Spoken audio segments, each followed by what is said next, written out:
Bismillahirrahmanirrahim. Assalamualaikum warahmatullahi wabarakatuh. Alhamdulillah. Alhamdulillahilladzi anzalal kitabihil azim wa banaynahu wa ahkam bisunati nabiyil karim. Asyhadu an la ilaha illallah wa asyhadu anna Muhammad Rasulullah. Allahumma shalli ala Muhammad wa ala ali Muhammad. Amma ba'd. Wa qala Allah ta'ala fil Qur'anil Karim wa la tusair khaddaka linnas wa la tamshi fil ardi maraha. Yang kami hormati Ihanda Haji Juel Rashid serta para jemaah Majlis Ta'lim di Masjid Al-Furqan yang insyaallah dalam berkah, rahmat dan ridha Allah Subhanahu wa taala. Bersyukur atas izin dan kuasa Allah, kembali kita dihimpunkan oleh Allah, dikumpulkan oleh Allah dan di majelis yang mulia ini.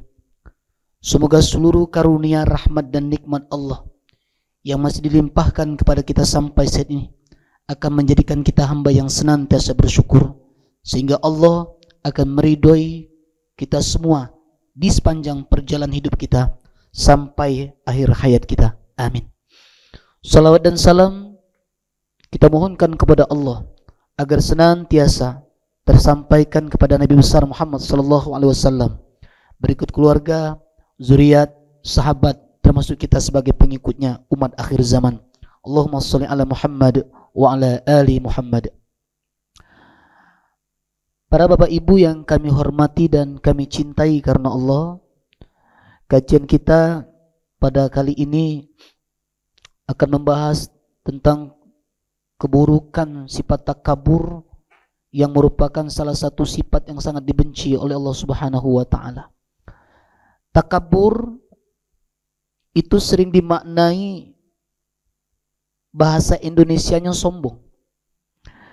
Kalau kita memaknai dalam lughah, takabur itu membesar-besarkan diri. Jadi arti takabur itu membesar-besarkan diri. Makanya takabur ini bisa tertuju kepada siapa saja ketika mereka memiliki sifat yang buruk ini.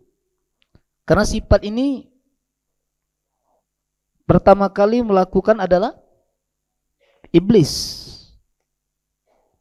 Harusnya sifat ini, watak sombong ini bukan milik iblis, apalagi milik manusia. Kepunyaan siapa sombong ini? Sombong ini kepunyaan Allah. Makanya kalau kita membaca Asmaul Husna, sering ini anak-anak di Al-Furqan dibimbing oleh ustadznya untuk membaca Asmaul Husna.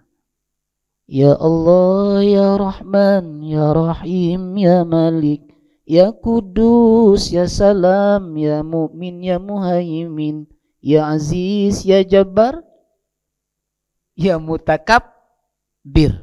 Apa tuh yang mutakabbir? Allah yang maha sombong. Itu makna sebenarnya. Kalau Allah sombong pantas? Pantas Allah sombong? Oh pantas Pak. Memang tidak ada yang berhak. Pemilik langit dan bumi dan segala isinya. Nah pakaian Allah, selendang Allah dipakai oleh manusia. Selendang Allah dipakai oleh manusia. Marah Allah. Misalnya kita bisa buka di dalam hadis Abu Daud nomor 3567. Ya. Qala Rasulullah SAW, qala azza wa jalla al-kibri ra'i al-azamatu ila izari famanna za'ani wahidatan minhuma qadzabtuhu finnar. Rasul menyatakan sombong itu selendangku, kata Allah. Jadi ini merupakan hadits qudsi ya. Hadits qudsi. Hadits qudsi ini firman Allah yang tidak tercantum dalam Al-Quran. yang diucapkan oleh Nabi itu. Rasul bersabda, Allah berkata. Rasul bersabda, Allah berkata, sombong itu selendangku, sombong itu pakaianku, sombong itu sorbanku, sombong itu kainku. Ini bahasa kiasan ini. Ya. Siapa saja mengambilnya, aku akan lemparkan dia ke dalam neraka. Ini bisa lekat kepada siapa saja, saudaraku. Mau dia seorang ulama, mau dia seorang ustadz, mau dia orang yang kaya, bahkan orang miskin pun sering ada sifat sombong ini. Malah itu yang lebih dibenci oleh Allah. Di dalam hadis riwayat An-Nasa'i disebutkan ada 3 kelompok manusia yang tidak akan dipandang oleh Allah. Tidak dipandang dengan rahmatnya. Pertama, pemimpin yang pembohong. Yang kedua, orang tua yang berzina. Yang ketiga, orang miskin yang sombong. Artinya kesombongan ini bisa ada pada setiap orang yang tidak memiliki keikhlasan. Sombong yang tampak itu disebut dengan takabur. Takabur itu membesar-besar ke diri. Tidak besar, tapi membesar ke diri, ngangkat dirinya sendiri. Ada lagi yang lebih halus tuh, sombong yang tersembunyi dalam hati, yang orang lain tidak tahu, cuma dia dan Allah yang tahu. Yang disebut dengan ujub. Ujub itu menyimpan kesombongan dalam hati. Orang lain tidak tahu. Sedang sendirian memuji, oh iya ya, kayaknya di tempatnya tidak ada yang lebih dari saya. Ngerutuk sendiri. Kalau saya ngomong, semua orang dengar saya. Kalau saya yang tunjuk, tunduk dia dengan saya. Ngerutuk sendiri itu. Itu ujub namanya. Na'udzubillah min dzalik, Bapak. Makanya sombong ini tadi punya Allah, jangan dipakai. Maka yang pertama kali Allah benci itu iblis.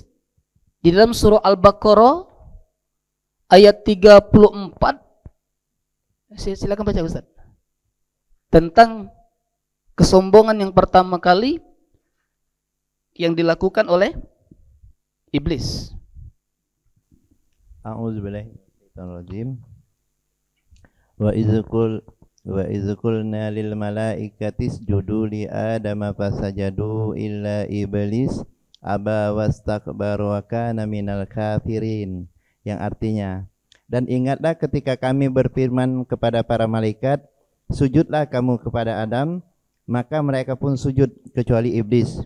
Ia menolak dan menyombongkan diri, dan ia termasuk golongan kafir. Wa idz qulna lil malaikati isjudu li Adam. Ketika Allah memerintahkan kepada malaikat untuk sujud. Sujud di sini hormat, patuh, bukan nyembah ya. Bukan sujud seperti sholat, bukan. Kalau orang Jawa nyebutnya sungkem, Mbak. Nah, itu. Ini istilah sungkem dia. Jadi sujud di sini hormat, patuh, tunduk, menghormati. Pasajadu, maka seluruh malaikat ikut enggak perintah Allah? Ikut. Tunduk? Tunduk.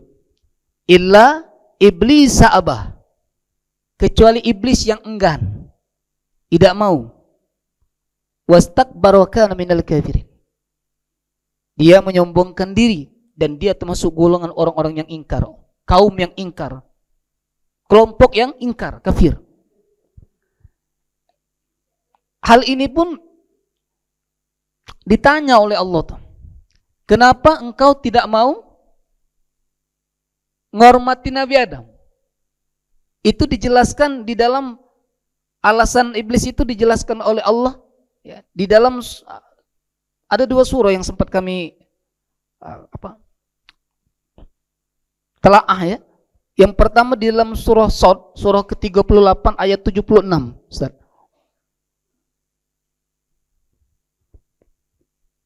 Surat Shad, surat itu surah ke-38 ayat 76. Ya.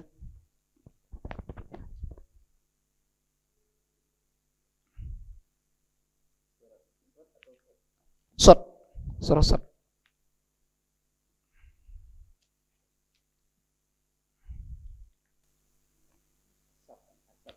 Sad, Pak. Surah Sad. Surah ke-38 ayat 76. Ya.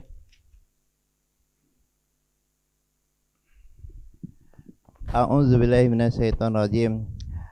Qala ana khairum min khalaqtani min nari wa khalaqtahu min tin, yang artinya iblis berkata, aku lebih baik daripadanya karena engkau ciptakan aku dari api sedang dia engkau ciptakan dari tanah. Oke. Ini sama juga di dalam surah Al-A'raf, surah ke-7 ayat ke-12, coba. Dijelaskan lagi di situ. Ya.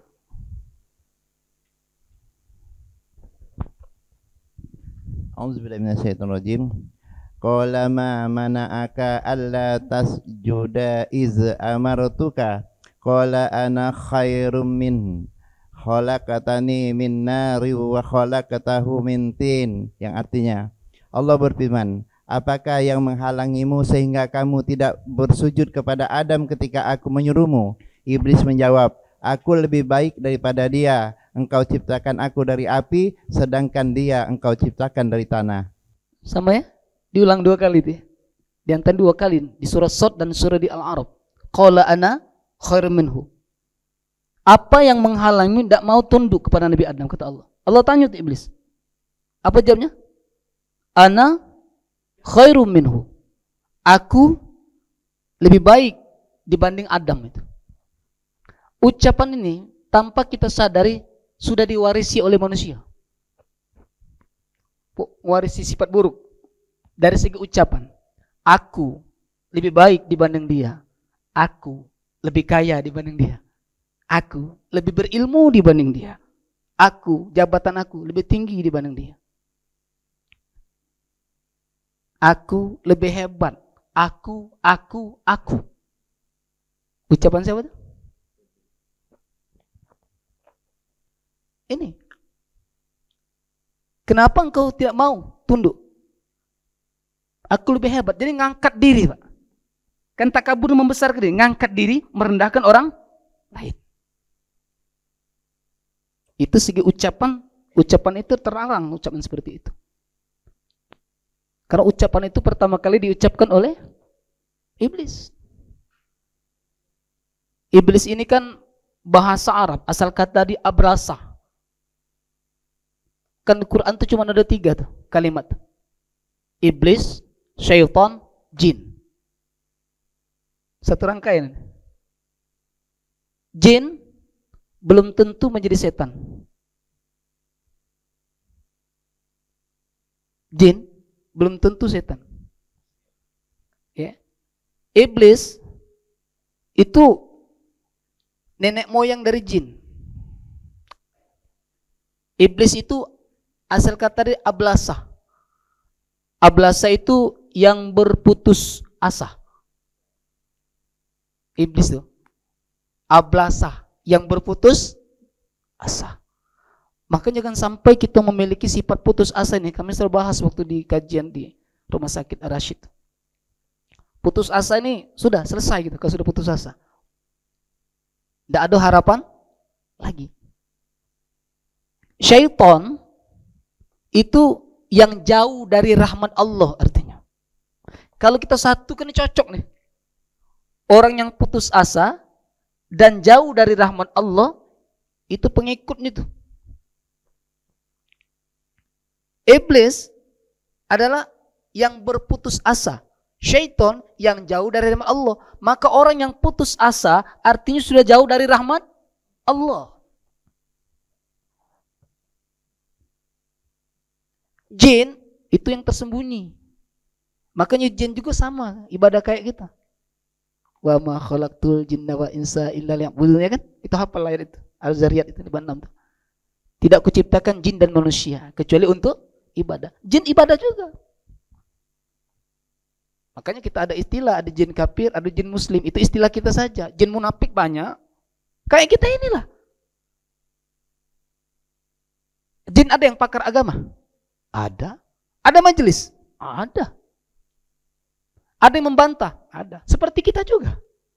Kita ada yang membantah? Ada. Maka yang membantah dalam perkara agama pun bagian daripada sombong. Kita buka di dalam surah Ghafir ya. Ghafir surah ke-40 ayat 56 dan 57. Tentang orang sombong itu juga orang yang sering membantah, berdebat yang tidak ada dalil dasar. Silakan Ustaz, tak tolong baca. Artinya panjang itu. Iya. Quran surat Ghafir ayat 56 dan 57 yang artinya, sesungguhnya orang-orang yang memperdebatkan ayat-ayat Allah tanpa alasan atau bukti yang sampai kepada mereka, yang ada dalam dada mereka hanyalah keinginan akan kebesaran yang tidak akan mereka capai, maka mintalah perlindungan kepada Allah. Sungguh Dia Maha mendengar, Maha melihat. 57. Sungguh penciptaan langit dan bumi itu lebih besar daripada penciptaan manusia. Akan tetapi kebanyakan manusia tidak mengetahui. Oke, kita baca ya. 56 ya. Ayat 56 ya. Innal ladzina yujadiluna fi ayatillahi bighairi sultanin atahum inna fi sudurihim illa kibr. Ma hum bibalighi fasta'iz billah innahu was-sami'ul basir. La khalqus samawati wal ard akbaru min khalqin nas walakinna aktsarun nasi la ya'lamun. Sesungguhnya orang-orang yang memperdebatkan ayat-ayat Allah tanpa alasan, tanpa dasar, tanpa dalil, yang sampai kepada mereka, yang ada dalam dada mereka hanyalah keinginan akan kebesaran, kesombongan yang tidak akan mereka capai. Maka mintalah perlindungan kepada Allah dari sifat ini. Itu maksudnya. Sungguh Allah Maha mendengar lagi Maha melihat. Allah tantang tuh. Sungguh penciptaan langit dan bumi itu lebih besar dari penciptaan manusia itu. Maksud Allah jangan nak nyombongkan. Kecil penciptaan manusia itu. Cuman manusia ini kadang-kadang dia merasa besar. Lihat tuh kata Allah, langit dan bumi aku ciptakan. Kamu tuh bagian kecil, bagian debu. Nah, kalau kita simak surah Al-Ghafir ayat 56 ini, orang-orang yang memperdebatkan, ada nih yang berdebat, tidak ada dasar, tapi merasa menang. Kayaknya sudah berani nundukkan orang lain. Pada dasarnya tidak ada. Begitu orang tunduk, ngikut dia, pada dasar tidak jelas nih. Dia sudah merasa bangga, hebat. Kalau Al-Quran itu bagian juga tuh. Kan masalah agama ini bukan untuk diperdebatkan, bukan. Tapi untuk dicari solusi dalam kehidupan. Al-Quran tidak akan mendapatkan rahmat demi Allah, kecuali bagi orang-orang yang mentadabbur Quran. Makanya nanti ada lawan nih di Quran itu. Misalnya kita ada antonim ya, supaya kita paham sombong itu lawannya itu ya. Takabur itu lawannya adalah tawadhu, rendah hati ya. Di dalam surah Luqman kan, surah Luqman itu surah ke-31 ya, ayat ke-18. Silakan Ustaz.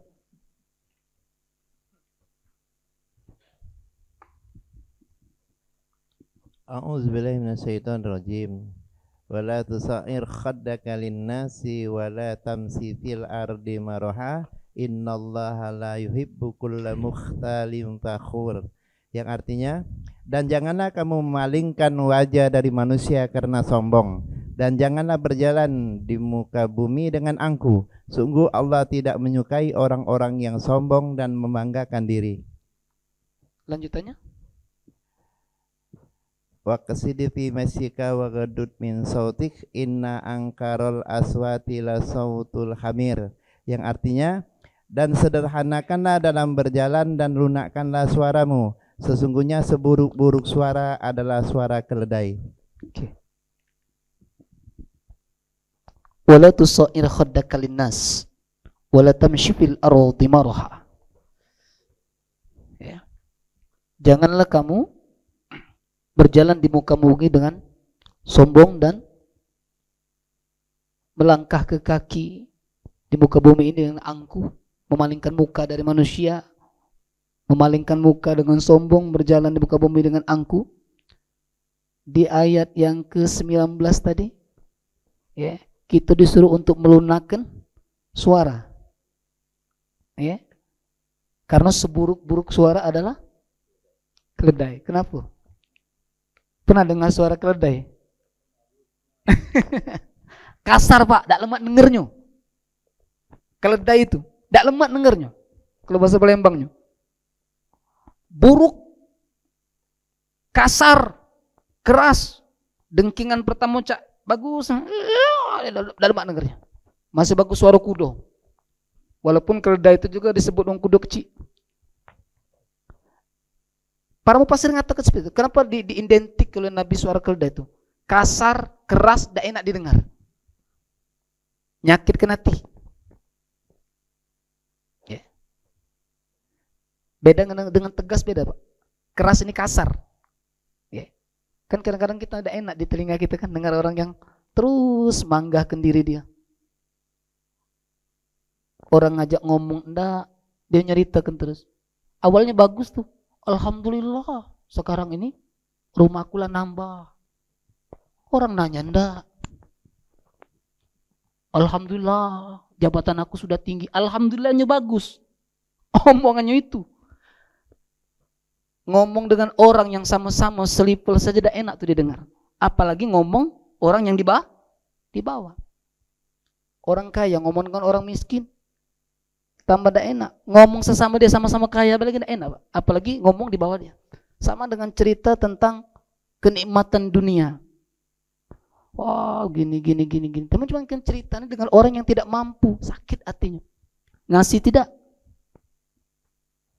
Alhamdulillah hari ini sukses bisnis saya. Berapa? Tembus 100 juta. Ngomong, ngenjuk enggak? Ada yang seperti itu. Itu cuma bahasa Palembang tuh nak berambuk, ngambuk. Itu bagi orang yang tergores tuh. Makanya pekah, dalam Islam ini pekah kita nih. Kenapa setiap amal-amaliyah kita itu supaya kita pekah? Kenapa kita dianjurkan berpuasa? Supaya tahu rasa lapar itu. Supaya timbul kepekahan sosial. Oh, enggak enak ya lapar ini. Gitu. Kenapa kita dianjurkan untuk haji ke Mekah itu? Supaya wawasan kita luas. Cakrawala berpikir kita luas. Kita bisa melihat ya, yang lebih skala besar, internasional. Dengan berbagai macam perbedaan, ya. Kita bisa saling menghargai. Harus seperti itu. Jadi begitu sudah selesai kita dari haji, pulang ke kampung, ke daerah kita masing-masing, kita bisa menghargai orang yang berbeda paham dengan kita. Ini aneh, begitu pulang dari Mekah, dari umroh, bukan berpikirnya luas, malah mulai sibuk. Ini salah, itu salah, tidak sama dengan di Mekah. Nah, salah Pak berpikir seperti itu. Harusnya timbul saling menghargai, timbul saling menghormati. Maka tidak ada jalan lain Pak Haji. Kalau ada perbedaan kembali kepada Al-Qur'an, selesai. Kalau kita kembali kepada hadis, walaupun hadis itu memang dari Rasulullah SAW, lagi sahih ya, pasti banyak, perbedaan banyak. Karena sahabat yang melihat Nabi, ya, melihat Nabi itu dari sudutnya berbeda. Contoh nih, ini agak nyimpang sedikit. Ustadz, saya bertanya Ustadz, kalau kita sholat nih fikih misalnya, Ustadz saya bertanya, ya bertanya apa? Kalau sholat dari berdiri kita mau turun tuh, itu dulu ke dengkul apa tangan Ustadz? Ya kan? Atau Ustadz yang satu lagi harus dulu ke tangan. Satu lagi mengatakan harus dulu ke dengkul. Samping kulorai Pak, seluruhnya benar kok mungkin. Ada hadisnya yang tidak boleh dulukan kepala. Kalau kepala nyungkur tidak. Keduanya itu sama tuh. Ada dalil, ada dasar. Misalnya dari Wail bin Hujr. Itu sahabat Nabi yang sahih sudah hadis itu. Itu sahabat Nabi yang pertama masuk Islam, Wail bin Hujr. Aku melihat Rasulullah SAW ketika dari berdiri, dia akan turun, dia mendahulukan kaki, dengkul ini, baru tangan. Abu Hurairah, sahabat Nabi yang terakhir masuk Islam, pun meriwayatkan hadis sahih. Aku melihat Nabi mendahulukan tangan sebelum dengkul pada usia senjanya. Jadi kedua ini jadi masalah. Semuanya. Nah, hadis ini juga tidak bisa kita identikan. Oh, kalau lagi muda nanti saya mau sholat dahulukan dengkul. Kalau sudah tua nanti saya dahulukan. Bukan seperti itu memahami hadis itu. Satu sisi kita bisa melakukan yang pertama, dengkul dulu. Satu sisi, suatu saat kali nanti kita bisa melakukan tangan dulu. Artinya maksud saya itu, yang itu pasti ada perbedaan itu. Hadis ini bukan satu atau dua atau tiga, ribuan hadis. Itu pun diseleksi. Jangan-jangan kita mati-matian memegang hadis itu ternyata tidak sahih. Ya. Makanya perbedaan itu tidak perlu diperbesar. Kalau ada perbedaan kembali kepada Al-Quran, selesai. Saudara-saudaraku yang kami hormati, nah, kalau konsep Al-Quran dari segi lahiriah ya, ini yang takabur yang bisa lihat ya. Pertama dari segi berjalan, dari segi memalingkan muka, dari segi ucapan, itu bisa tuh. Walaupun kita ngomong tidak, tapi sepertinya akan mengarah ke situ. Maka di dalam kitab Waliyul Top karangan ulama yang bernama Jauhar Al-Lashi mengatakan paling tidak ada 6 tanda-tanda. Tanda-tanda ini belum tentu, tapi biasanya dekati. Tanda-tanda orang sombong itu. Pertama, merasa diri paling baik, paling benar dari orang lain. Merasa diri paling baik. Merasa diri paling benar. Tanda-tandanya. Biasanya kalau tanda-tanda nih, kayak hujan lah, nah mendung, biasanya hujan. Walaupun belum tentu hujan, tapi biasanya kebanyakan mendung tuh hujan. Ya. Yang kedua, menganggap dirinya tidak pernah salah. Menganggap dirinya tidak pernah salah. Sehingga tidak bisa menerima masukan dari orang lain. Nah, tidak mau menerima masukan dari orang lain. Karena dirinya merasa benar terus, tidak pernah salah. Kan iblis seperti itu, tidak mau. Nurut-nurut itu tidak mau. Bahkan minta pendapat juga, masih nak pendapat dia tuh lah, iblis itu. Maka dalam sejarah, itu ada lanjutan tuh. Secara historis, ada tarikh ya, menceritakan iblis. Iblis ini kan tidak mati, Quran menyebut seperti itu. Iblis ini tidak meninggal, tidak mati. Ayat yang dibaca dia terus itu. Urutan sampai iblis mengatakan bahwa dia minta dipanjangkan umur sampai hari kiamat, hari bangkit ya kan? Iblis. Tapi jin itu mati, Pak. Ya. Jin mati. Kecuali meminta seperti iblis, memang meminta Quran. Kalau semua makhluk pasti mati. Ya. Karena Quran nyebutkan di surah Ar-Rahman itu kan ayat 2627 itu kuluman 'alaiha fan wa yabqa wajhu rabbika dzul jalali wal ikram. Semua di dunia binasa kecuali Allah yang zat yang kekal itu. Nah, iblis ini ada lanjutan ketika dalam sejarah dia berjumpa dengan Nabi Nuh. Dia mengatakan kepada Nuh, wahai Nuh, ada ndak jalan aku untuk bertaubat? Nah, iblis nak taubat. Apa jawab Nabi Nuh? Ada. Kau pernah salah dengan Nabi Adam? Iya. Kau pernah menyombongkan diri dengan Allah? Iya. Sekarang ada ndak jalan aku untuk ada, kata Nabi Nuh. Kau datang ke kubur Nabi Adam, minta maaf kepada Nabi Adam, minta ampun kepada Allah. Apa jawab iblis? Lagi hidup aku tidak mau, apalagi mati. Nah, Pak, minta nasihat dari orang lain, tapi tidak mau nerima. Menyimpan dendam. Lagi hidup aku tidak mau, apalagi mati. La haula wala quwata illa billah. Tapi ini pun banyak di manusia, menyimpan sifat dendam. Hidup tidak sebayan, mati pun tidak sebayan. sudah minta maaf lah dengan dia. Ada sudah meninggal, mudah-mudahan minta maaf lah, ziarahi kuburannya. Baik dengan saudara-saudara yang masih hidup, kan seperti itu. Ini kita punya salah manusia nih. Kan masih ada jalan. Dia masih ada keluarga kan? Masih ada keluarga kan? Minta maaf dengan keluarganya. Baiki hubungan dengan keluarga dia. Datangi kuburannya, ziarah ke kuburannya. Di samping untuk mengingat mati, minta ampun kepada Allah. Karena dengan manusia ini harus ada hubungan. Itu disuruh oleh, tapi iblis tidak mau. Jawabannya itu. Jangankan lagi hidup aku tidak mau, apalagi dia sudah mati.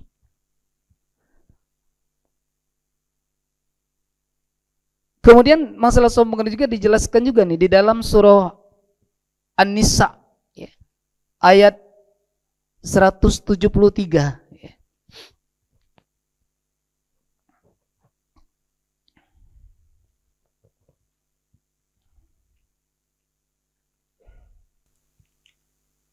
Silakan Ustaz. An-Nisa 173 yang artinya, adapun orang-orang yang beriman dan mengerjakan kebajikan, Allah akan menyempurnakan pahala bagi mereka dan menambah sebagian dari karunia-Nya. Sedangkan orang-orang yang enggan menyembah Allah dan menyombongkan diri, maka Allah akan mengazab mereka dengan azab yang pedih dan mereka tidak akan mendapatkan perlindungan dan penolong selain Allah. Adapun orang-orang yang beriman dan mengerjakan amal soleh, Allah akan menyempurnakan pahala bagi mereka dan menambah sebagian karunia-Nya. Diberikan pahala, diberikan nikmat. Pahala itu kebaikan yang akan kita dapatkan di akhirat. Karunia itu boleh jadi di dunia ini sudah akan diberikan oleh Allah. Bonus di dunia ini sudah Allah berikan, tanpa harus menunggu di akhirat. Pahala Allah berikan di akhirat. Karunia boleh jadi di dunia ini pun sudah Allah berikan tuh. Kan diberikan pahala dan karunia itu maksudnya. Bagi yang beriman dan beramal soleh. Sedangkan orang-orang yang enggan mengabdi kepada Allah ya, dan menyombongkan diri, jadi tidak mau ibadah nih, tidak mau ibadah karena sombong, maka Allah akan mengazab mereka dengan azab yang pedih. Berarti kalau lihat ayat ini, orang yang tidak ibadah, dia merasa tidak perlu dengan Tuhan, adalah bagian daripada orang yang sombong. Ya, ayat ini kan, orang yang tidak mau menyembah Allah dan menyombongkan diri. Artinya orang yang tidak mau ibadah, berarti dia tidak perlu dengan Tuhan. Termasuk orang yang sombong juga itu. Ya, maka Allah akan memberikan siksaan kepada orang seperti itu karena kesombongan itu. Makanya sombong ini, ya, ada yang sombong secara lahir yang disebut dengan takabur, dengan ucapan, dengan perbuatan, dengan tingkah laku, ya. Ada yang sombong batin, menyimpan kelebihan dalam dia merasa lebih itu tanpa harus mengungkapnya, tapi dia menggerutu dalam hati sendiri, memuji, mendewa-dewakan diri dia. Ya. Saudaraku yang kami hormati, makanya lawan dari surah Luqman yang memalingkan muka sombong, ya, berjalan kaki di muka bumi dengan angku itu dijelaskan oleh Allah juga tuh di dalam surah Furqan ayat 63. Surah Furqan itu surah ke-25 ya. Iya.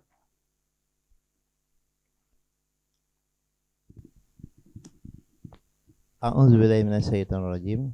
Wa ibadur rahmanil ladzina yamsuna 'alal ardi hauna wa iza khatabahumul jahiluna qalu salama. Yang artinya, adapun hamba-hamba Tuhan yang Maha Pengasih itu adalah orang-orang yang berjalan di muka bumi dengan rendah hati, dan apabila orang-orang bodoh menyapa mereka dengan berkata-kata yang menghina, mereka mengucapkan salam. Lanjut ayat ke-64. Walladzina yabituna li rabbihim sujjadaw wa qiyamah. Yang artinya, dan orang-orang yang menghabiskan waktu malam untuk beribadah kepada Tuhan mereka dengan bersujud dan berdiri. Ini yang lawan yang surah Luqman ayat 18 tadi. Berjalan di muka bumi ya. Sombong tadi kan? Nah, orang beriman itu berjalan di muka bumi juga. Tapi apa ayat yang mengatakan? Berjalan di muka bumi dengan rendah hati. Nah, ketemu nih surahnya ya. Masalah berjalan lagi diatur. Ya, berjalan di muka bumi dengan tawadu ya. Rendah hati itu tawadu maksudnya. Dan apabila orang-orang bodoh menyapa mereka dengan kata-kata menghina, bodoh ya. Ini bodoh yang dimaksud di sini bukan yang identik dengan kebodohan. Di sini kan disebut jahilun. Orang Arab disebut jahiliyah zaman Nabi. Tidak kan disebut bahlul, baladah. Apa disebut jahiliyah? Bodoh di sini bukan bodoh ini. Yang kita anggap bodoh ini. Orang Arab tuh pintar Pak, orang jahiliyah itu. Bisnis, ahli berdagang, saudagar hebat, malah keluar dari negeri Mekah itu ke negeri Syam, kemana-mana itu internasional sudah zaman dulu. Kalau masalah berdagang tuh jangan ditanya, saudagar. Bukan itu. Tapi kenapa disebut jahiliyah? Zaman kebodohan. Bukan ini. Kebodohan dalam keimanan. Kebodohan dalam agama. Nah, kalau mereka paham, ya, tidak mungkin dia mengeluarkan kata-kata yang menghina. Jadi orang yang sering ngejek, ngupat, celah, Islam menyebutkan hindari yang itu. Itu orang bodoh. Kenapa bodoh? Karena dia sedang mentransfer pahalanya kepada kita. Makin banyak dia menghina kita dan kita sabar menerima itu, artinya dia itu bodoh, menunjukkan pahala kepada kita, memberikan pahala kepada kita. Ya, ini artinya seperti itu. Jadi kalau kita sabar, ya, menghadapi hal seperti itu, kan Nabi sering menerima hinaan itu. Nah, apa jawaban kita kepada orang yang seperti itu? Ya, ayat yang 63 tadi, qalu salama. Apabila orang bodoh itu menyapa mereka dengan kata-kata menghina, nyapa tapi ngejek, Pak. Mereka mengucapkan salam. Jadi jawab baik. Jawab dengan kebaikan maksudnya. Jawab dengan kebaikan.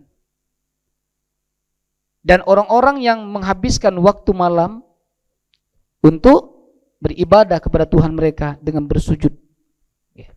Karena mereka sudah tahu ilmunya itu. Tawadu, rendah hati. Seluruhnya adalah la haula wala quwata illa billah. Makanya kita tidak bisa langsung memponis kesombongan itu kalau tidak mentelaah lebih jauh. Ini banyak dijelaskan oleh Jauhar al-Lasyini dalam kitab Waliyatalattaf itu. Merendahkan, meremehkan orang lain, menjadikan seorang bahan olok-olokan, kemudian mencela keburukan orang lain dan membandingkan dengan kelebihan dia. Bagian sombong juga. Menyalahkan orang lain atas masalah atau kegagalan yang disebabkan oleh diri sendiri. Dia yang salah tapi nyalahkan orang. Dia yang salah tapi nyalahkan orang. Jarang meminta maaf atas kesalahannya. Orang sombong tidak mau minta maaf. Walaupun dia salah, apalagi tidak salah. Salah lagi tidak mau minta maaf. Ya. Apalagi tidak salah. Saudaraku yang kami hormati. Nah, kalau kita kembali sedikit lagi ya. Memahami telaah hadis Rasulullah ya. Misalnya dalam hadis riwayat Muslim dari Abdullah bin Mas'ud. La yadkhulul jannah man kana fi qalbihi misqal dzarratin min kibrin. Tidak akan masuk surga orang yang di dalam hatinya itu ada sedikit baik sombong.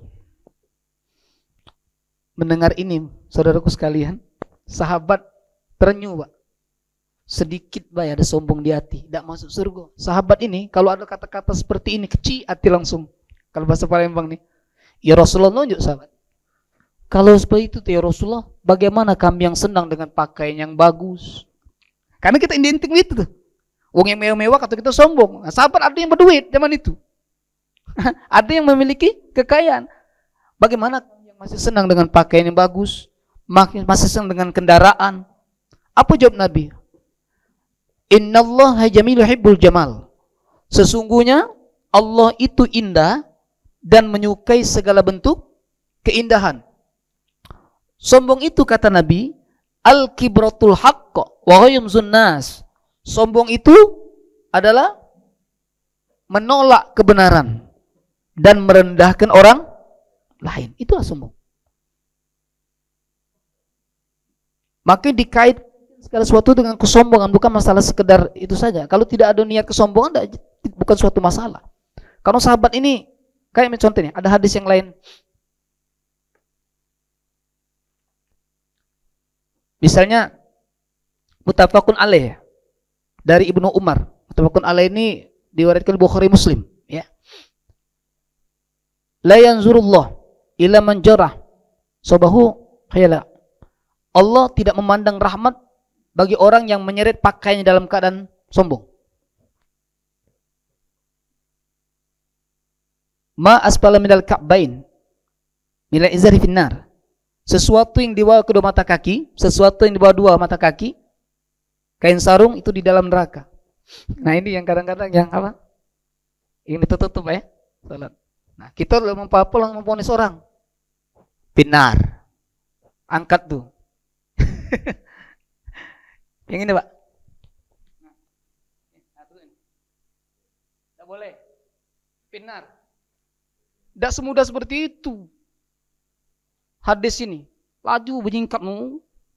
Bukan Pak, bukan seperti itu. Makna dari fikih ya, khawatir kalau ini terkena kotoran. Satu, memahami hadis seperti itu. Yang kedua, mendengar hadis ini, sahabat yang pertama kali ngangkat ini Pak, Abu Bakar Siddiq. Ya Rasulullah, aku ini sering ngenser ini kalau ke sholat. Kata Abu Bakar. Sahabat tuh teliti nih, kalau ada itu takut. Ya Rasulullah, aku ini kalau ini sering ini. Jadi begitu aku angkat, ya Rasulullah. Kata Rasulullah, engkau tidak sombong. Ya. Jadi bukan masalah turun atau tidaknya, tapi kesombongan. Kenapa identik dengan kesombongan zaman dahulu itu, Pak? Kalau orang Arab ini kan pakai jubah kebanyakan. Entah dia orang-orang Islam atau tidak kan, sudah menjadi pakaian. Makin nyengser ini, makin hebat. Maka sampai ada yang diangkat oleh apa? Oleh pengawalnya. Jubah panjang itu. Jadi hakikat kesombongan tidak sesederhana itu. Kita ini kalau sering ya, mendefinisikan sendiri. Coba lihat, datang orang baru, diam, tidak banyak bunyi. Apa jawab kita? Apa jawab kita? Sombong nian. Diajak ngomong diam baik. Kita mudah Pak. Siapa tahu lagi sariawan, atau hati tidak enak. Ya. Kalau tidak ada dari Al-Quran, tidak ada hadis Rasulullah, jangan cepat menjas orang. Kesombongan itu dikemungkan. Al-Quran nyebutkan itu. Artinya hati-hati dalam berjalan. Kesimpulannya, hati-hati dalam berucap, jaga hati juga. Bukan sekedar hati-hati. Karena menggelensir sedikit, salah.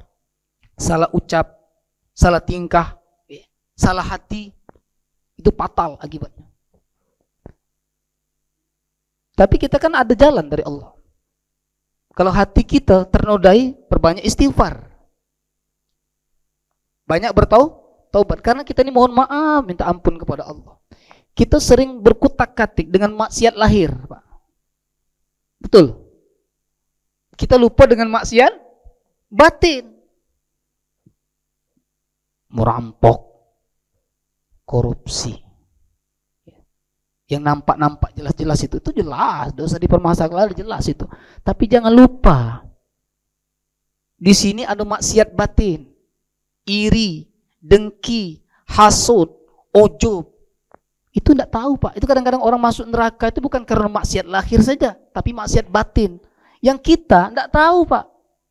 Hanya dia dengan Allah. Kok orang itu susah sekali matinya. Ternyata nyimpan dendam yang tidak berkesudahan. Ustaz, orang itu ahli ibadah Ustaz, tapi kok matinya susah. Itu Allah Pak. Karena Allah tidak nilai dari segi lahiriah saja. Lahir dan batin. Karena kita punya jasmani dan rohani. Makanya kalau kita nyimpang sedikit ya, kesombongan ini bisa terbawa Pak. Kalau kita mengandalkan amal ibadah kita semata-mata, tidak dengan keridhaan Allah, banyak orang yang sombong dalam amal pun banyak Pak. Banyak. Orang yang sombong dari ilmu ada? Ada Pak. Kalau dia merasa lebih, mas hebat. Merendahkan orang lain, tidak mau dengan nasihat orang, dia pengen didengarkan terus. Saudaraku yang kami hormati, ada hadis sahih dari Harithah bin Sahal Al-Khuzai, hadis riwayat Bukhari 4918, juga ada hadis Muslim 2853. Ala akhbarikum bi ahlin nar, qalu bala, qala utul jawaz mustakbir.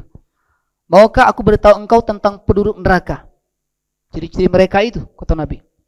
Mereka semua utulin, kasar, keras, ya. Jawaz, tamak, rakus, mustakbir, sombong. Ciri-ciri tanda-tandanya itu. Keras, kasar, ya, dengan orang, kejam, rakus, serakah, dan menyombongkan diri. Nah, sombong ini kalau kita pelihara dari hidup ini sampai menjelang mati pun susah. Kan Quran cuma nyebutkan kematian cuma ada dulu. Di surah An-Nazi'at ya. Itu Allah bersumpah dengan menggunakan nama malaikat. Wan-nazi'ati gharqa wan-nashitati nashta. Demi malaikat yang mencapai gharqa, rak. Apa gharqa itu? Ngorok. Mati dalam keadaan ngorok. Susah. Diibaratkan kata Nabi seperti kain sutra yang basah ditaruh di atas duri, ditarik. Tuh. Ada wan-nazi'ati nashta yang lembut. Seperti orang meninggal lembut itu diibaratkan Nabi seperti mencabut satu helai rambut dari tepung yang sedang diaduk. Analoginya seperti itu. Saudara-saudara pernah lihat penyembelihan kurban? Pernah enggak lihat sapi yang ngorok? Tapi ada enggak sapi yang enggak ngorok? Ada. Ada sapi yang ngorok. Coba dua itu. Ada sapi begitu disembelih, ngorok, matanya terjadi. Ada yang tidak, terjadi tutup matanya. Boleh jadi satu faktor penyembelihan. Tidak sesuai dengan syariat, boleh jadi. Atau kurang tajam. Ini tidak, kadang-kadang sapi itu belum mati sudah disiksa lebih dahulu. Wah, direbahkan. Dikasih kayu. Oh, ngelawan sapi itu meronta-ronta. Masih mantap-mantap ngomong sapi. Wajar sapinya meronta. Kayu itu tertimpa di kaki sapi. Sakit. Coba kita timpa di kaki ini, kayu kaki itu.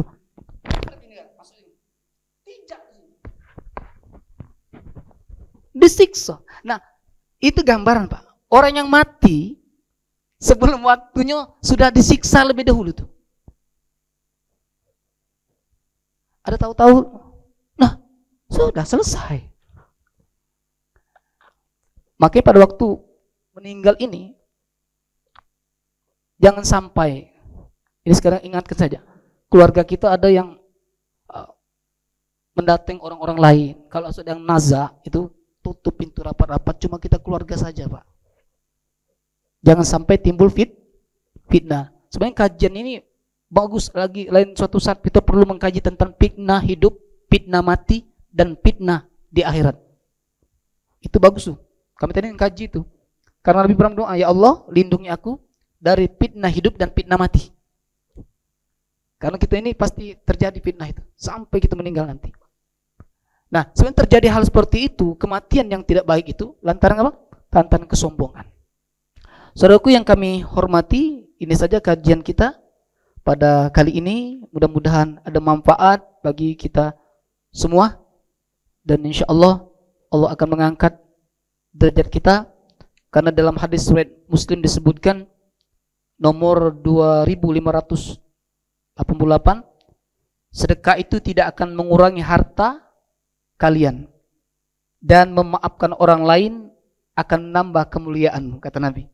Dan orang yang tawadu, yang tidak sombong, Allah akan mengangkat derajatnya. Ini saja, mudah-mudahan Allah berikan hidayah kepada kita semua dengan petunjuknya dan keriduannya. Amin. Assalamualaikum warahmatullahi wabarakatuh.